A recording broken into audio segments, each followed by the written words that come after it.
U.S. Chapter 10, Section 4, Effects of the War. What political, economic, social effects did World War I have on the United States?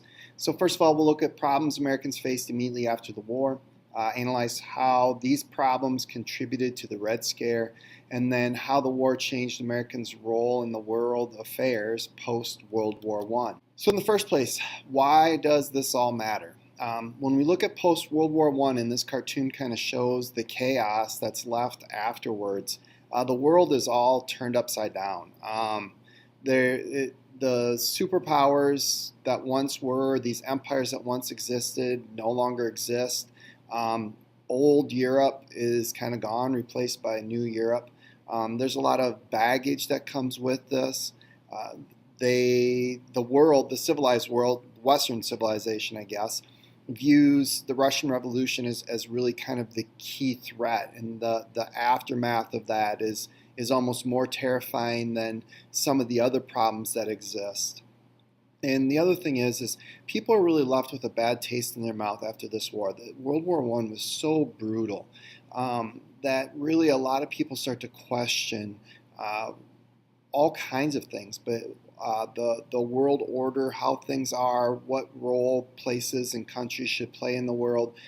There's just a lot of questions and a lot of uncertainty that follows World War I that people have to deal with. So when we look at Americans, another thing that's going to kind of factor in here is that World War I is going to make the spread of the 1918 Spanish flu more worldwide. And not only that, but you're going to see several waves of it go through where it mutates. And this flu is going to be a killer flu. It's one of those where people were fine one moment and then the next moment they're dead. Now the other thing about the 1918 Spanish flu that you're going to find out a little bit more about is that it killed the most unlikely people, the healthiest people. Usually the flu kills the really young and the really old, but this 1918 Spanish flu killed those people who were in the prime of their lives. When we look at women and African Americans, this newfound freedom and economic opportunity that they experienced during the war is going to quickly go backwards. Because post-World War I, there's an economic slowdown, and the women and African Americans who had moved into the economy are going to be forced out so that returning soldiers can get in there. The other thing is we're going to see, because of this 100% need to be for the war effort, there's going to be a backlash that's going to continue post-World War I, and we're going to see an awful lot of racial tensions that take place, and the Chicago race riot is one of those. The other thing is inflation. Whenever you go from wartime to peacetime, it takes a while for the economy to kind of figure itself out. And so there were limits on goods, there were price controls on goods, and as soon as you remove those, it gets really messy for a while. And then on top of that, these quickly rising prices far outpace wages, and so people aren't really able to afford goods like they were before. And so all of these things are going to really cause more uncertainty and more questioning and more problems at home. As I mentioned before, communism is going to become the biggest threat, or at least people are going to believe it's the biggest threat to the United States. And ultimately what people believe is that communism is going to spread from the Soviet Union or Russia and come to the United States and take over. And so Reds is another name for communism. And Americans believe that these people are plotting subvertly to overthrow and overtake and destroy the American way of life. So the Attorney General, A. Mitchell Palmer, is going to begin to round up people who are involved in socialist newspapers or communist newspapers or socialist leaders or people who come from socialist nations, and without really having a fair trial or justice, be deported from the United States. And in response, you see people form the American Civil Liberties Union, this group that's going to become a watchdog to make sure that civil liberties are protected and not trampled on by the American government. And you're going to see more immigration restriction takes place because people are afraid that these immigrants coming from these countries are going to bring communism with them, and it's going to become an even bigger threat to the United States.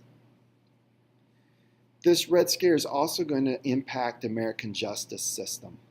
Really what you see with the Sacco and Vanzetti trial is these two are convicted more based on their heritage than on the actual proof.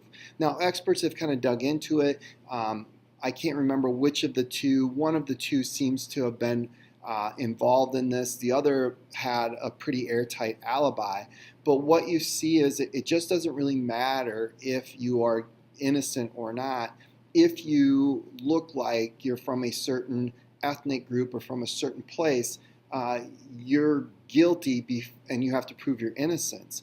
And then we're going to also see this vigilante justice that's going to pop up across the nation as Americans are going to lash out at immigrants. And you're going to see in the 1920s that to be a true American, you need to be white, Anglo-Saxon, Protestant, and male. We're going to see kind of this retreat from some of the things that had happened during the progressive movement, and some of the ugliness of the progressive movement is going to kind of continue. So when we look at 1920, Warren G. Harding makes up a word to describe what he wants to see as a return to traditional American values. He calls it normalcy. A time of simpler times. Really, you see America moving towards an America First movement. And also during this period of time, America is going to become this sleeping giant in world affairs, not based on political involvement, but based on economic involvement. We are the superpower. We are the leading creditor nation in the world. We are the world's bank. They come to us for loans. People owe us a boatload of money. And this is going to make New York City the economic center of the world. It's going to shift from Europe to the United States. One of the other things in terms of post-World War I is the world is adjusting to a totally different new order.